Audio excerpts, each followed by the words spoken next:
Hello, friends. Welcome to Creative Medicine.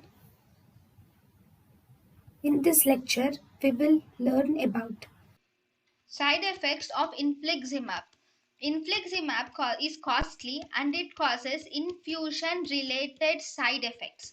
Infliximab can result in anti-nuclear antibody positivity can occur. So because of this, SLE can occur in the patients.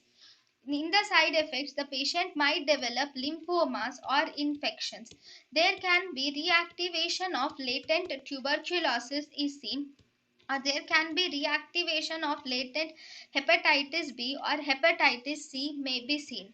Uses of infliximab. Infliximab is used in rheumatoid arthritis, juvenile rheumatoid arthritis. It is used in psoriasis, psoriatic arthropathy. It is used in ankylosing spondylitis and it has no value in Crohn's disease.